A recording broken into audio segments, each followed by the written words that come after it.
Imagine કરો, પરીક્ષા ખંડમાં તમારી બાજુમાં કોઈ 15 કે 17 વર્ષનો છોકરો નહીં, પણ એક 86 વર્ષના દાદા બેઠા છે અને એકાગ્રતાથી એક્ઝામ પેપર લખી રહ્યા છે.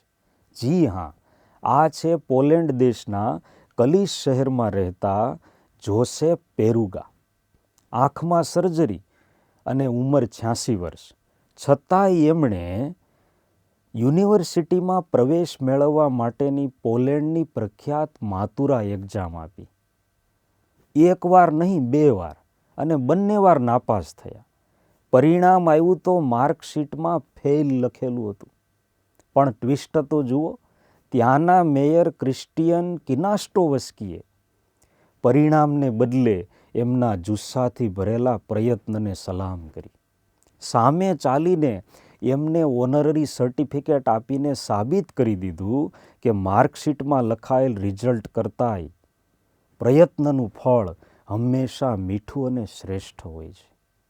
આ દુનિયાના દરેક પરીક્ષાર્થીને, દરેક વિદ્યાર્થીને આ જોસેફ દાદા શીખવે છે કે રિઝલ્ટ ગમે તે આવે, પણ આપણે કરેલી મહેનત ક્યારેય વેસ્ટ નથી જતી.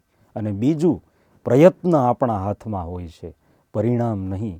ઓર પ્રયત્ન પરિણામ બદલ શકતા હૈ. માટે આ એક્ઝામમાં મારે ઓછા માર્ક્સ આવશે તો, આ પરીક્ષામાં હું ફેલ થઈશ તો, આવી કોઈ પણ પ્રકારની ભવિષ્યાત્મક ચિંતા કર્યા વગર, ગભરાહટ છોડીને બસ ભગવદ્ ગીતાનો કર્મણ્યેવાધિકારસ્તે સિદ્ધાંત આત્મસાત કરો. આ પરીક્ષાને પ્રગતિનું પગથિયું માનીને આત્મવિશ્વાસથી પેપર લખો.